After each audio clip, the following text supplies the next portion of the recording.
What is up, everybody? We have some lineages from Unearthed Arcana. So we're going to take a look at them.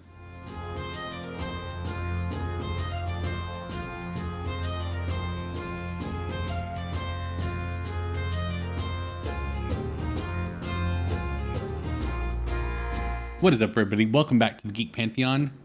I am Eric. And today we're going to kind of go over the latest Unearthed Arcana release that came out, which is the Gothic Lineages release. And so this initially to me was very exciting when you bring in the concept like lineage, because obviously the conversation surrounding the concept of races in D&D has been one that's been going on for a while. And Tasha's started to make a move away from the traditional way of designing races and racial ability score modifiers and things like that. So this is what a lot of us, I think, were hoping was going to be an evolution of that thought process and continuing to push things in a new direction.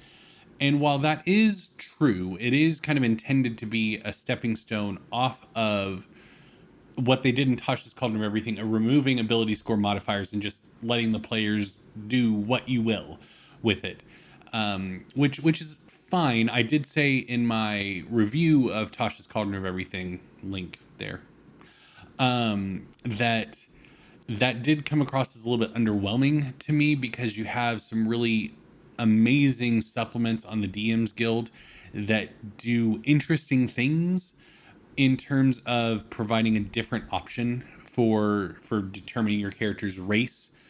And so yeah, let's get into lineages though, because I talked about that in my review. Go check that out if you want my full spiel on it.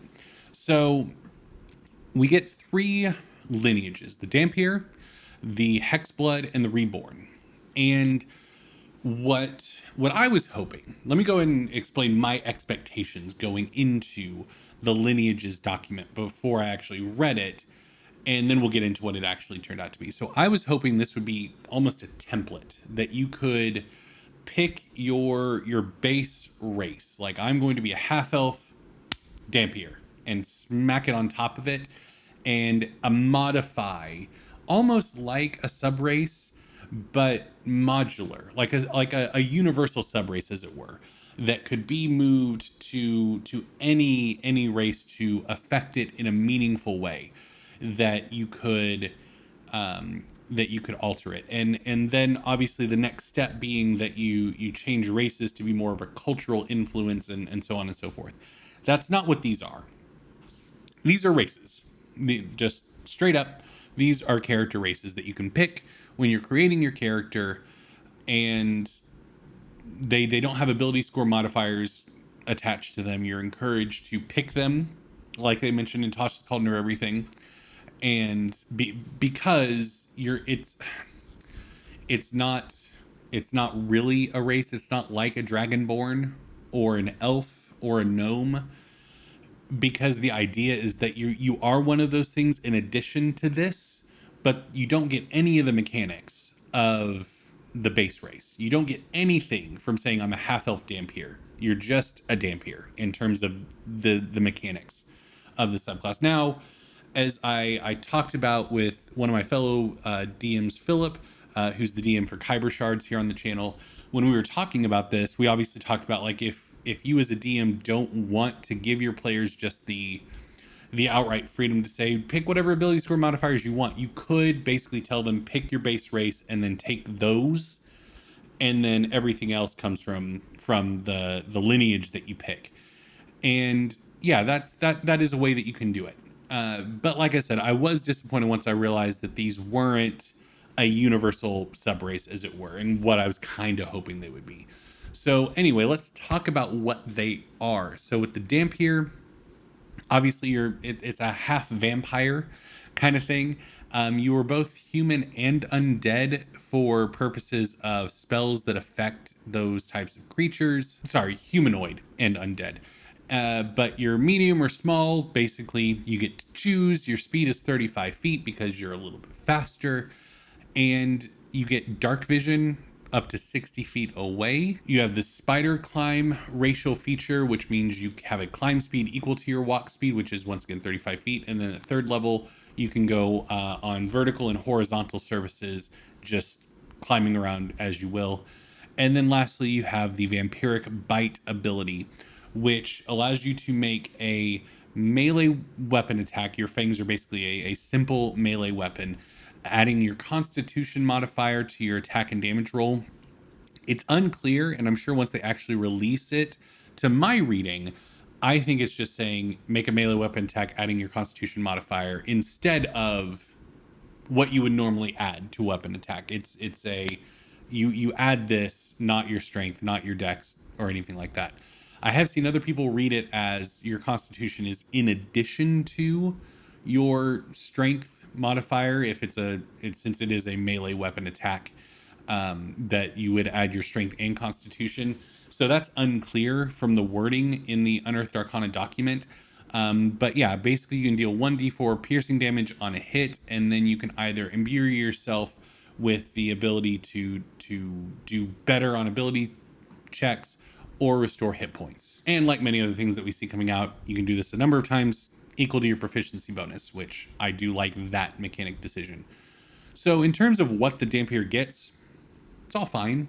It's all good to me in terms of creating a Dhampir. I don't get the humanoid and undead thing. I know that there are some spells that affect undead and there are spells that affect humanoids, but I don't get why you do both. I guess maybe that's an attempt to create an over hindrance that you are affected by both of these things, as opposed to just one, which is possible, I suppose. I don't know how it would work with spells like Cure Wounds that doesn't have an effect on undead or constructs, which applies to the Reborn, which we'll get to, because it's it's not an or that you're picking. So do you get all of the benefits and all the hindrances, or it's weird. It's a weird way to do it.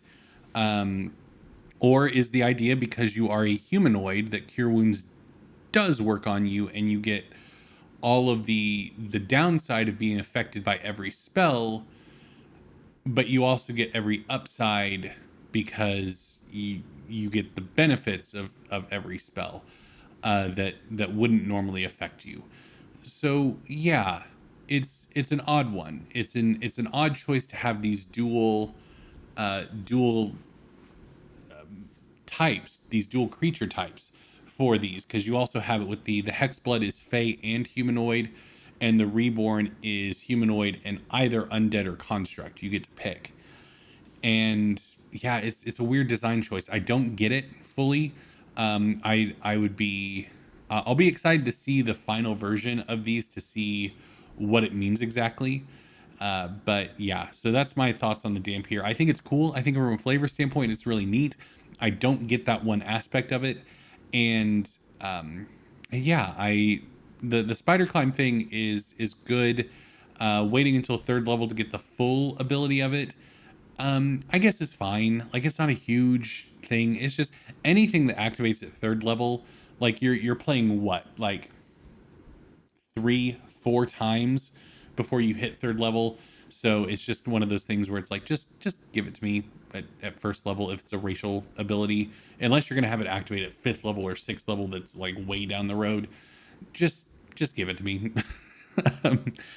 Next up is the Hexblood. So with the Hexblood, you are Fey and humanoid, medium or small, your choice once again, speed 30 feet, dark vision out to 60 feet, just like the Dhampir. And then you have Fey Resilience, which means that you have advantage on saving throws against being charmed. And then additionally, you get Hex Magic, which means you can cast Disguise Self or Hex once per long rest. But you can also use your spell slots to cast them as well. So you get one free cast of those spells with this racial modifier. And then the magic tokens thing that you get is also interesting, where you could basically pull out a hair, tooth, something of your body and give it to someone. And as long as they're within 10 miles of you, you can send a message to them that's 25 words or less that they can understand and hear. And you can also enter a trance where you can see and hear through the token as well that this person is carrying with them, as long as they're within 10 miles of you. So those are the mechanical things that you get for being a Hexblood, and I think they all make great sense. The magic tokens is very unique and interesting. I mean, Dhampir's vampiric bite is very much thematically makes sense, but magic tokens is interesting and different. So I like it for that reason. The Hexblood is definitely, I think, my favorite of the three, just from a flavor standpoint, just in terms of what I feel like you can do with it, and the list of ways that you became a Hexblood are very intriguing to me. So yeah, I do like it. I do find it interesting. Um, yeah, it's just the Fey and humanoid thing that trips me up, because I don't understand what you get out of it, other than being evocative and flavorful. Which, if that's all they're going for, cool. But we need more clarification on what it means, I feel like. Because can you be, because you are humanoid as well, you can obviously be targeted by all the spells that target humanoids. This isn't a centaur in Ravnica situation where it's like they're only Fey. Holy crap, all these things can't affect them. Just like if the Dhampir were only undead, there would be all these things that couldn't affect them. So yeah, I think that dark vision makes sense, Fey resilience makes sense, hex magic, yep, and magic token is super interesting and flavorful. So I dig that. And then, as I mentioned with the Reborn, you are humanoid and a construct or undead, your choice. Size, medium or small, your choice, and a speed of 30 feet. You also get dark vision out to 60 feet, and you get deathless nature, which means you have advantage on death saving throws against being poisoned and against disease. And you have resistance to poison damage. You have advantage on death save throws. You do not need to eat, drink, breathe, or sleep, and you cannot magically be put to sleep. You can finish a long rest in 4 hours if you spend those hours in an inactive state. And then the other ability that you get is knowledge from a past life. So once again, this is a number of times equal to your proficiency bonus. You can do this thing when you're making an ability check that uses a skill. You can roll a d6 and add that number to your check as a way of representing knowledge from your past life, kind of thing. This brief flash of a moment of like, oh, I think I was a thief in my last life because all of a sudden I have a +5 to this sleight of hand check or this stealth check or whatever. So I do like this ability. I think this is really flavorful, and I think from a role playing standpoint, this could be great fodder and great fuel. Which those type of abilities really speak to me, and I really enjoy them. Um, but yeah, I like the Reborn. I think it's super cool. The way that I would utilize these, now that I've gone through all of them, obviously from a mechanical standpoint, you create your character, you pick these, and then you continue on.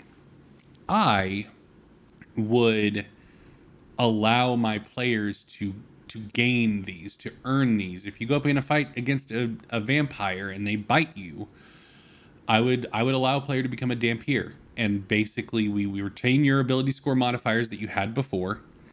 Any super flavorful, like if you're a Dragonborn, your breath weapon would probably stick around if it were my table. And I mean, just for the sake of balance, I would probably pick one thing from each race that would still stick around, like a halfling's luck, as it were, as just an example. But everything else gets wiped away, and you now have the Dhampir abilities plopped on top of it. Same with the Reborn. If a resurrection spell goes wrong, or just a character dies and they're going to be resurrected, or I mean, there's a multitude of ways you could do the Hexblood. But that would definitely be how I would use these at my table, is give the players the option of, hey, we have these lineages that aren't tied to a specific race. So if something happens at the game at the table and it makes sense for you to earn one, as it were, we can talk about it. That can be a possibility, and I think that would be the best use of these, honestly, is as a boon almost.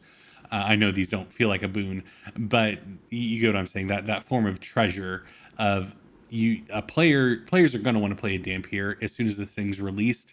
Probably they already want to. People are going to look at the Reborn and be like, oh, that's super cool, that's awesome. So yeah, have it be something they can earn. Don't make them roll a new character to be this. That's how I would run with these.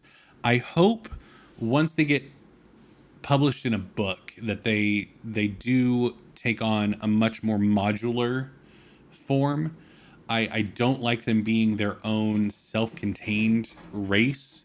I like the idea much more of them being a modular sub race that can be applied to multiple races. Personally, we'll see what they do with it. But overall, I think it's cool. I like it. I think it's a step in an interesting direction. And I'll be interested to see what they do with it down the line. If you found this video at all helpful, please be sure to like and subscribe to the channel. It does help out a whole heck of a lot. I do also stream on Twitch every Sunday and Tuesday at 8 p.m. Central and Saturdays at 8 a.m. Come by, hang out. I would love to have you. I hope you enjoyed this video. Let me know what you thought about these 3 lineages down in the comments below, and I will see you next time.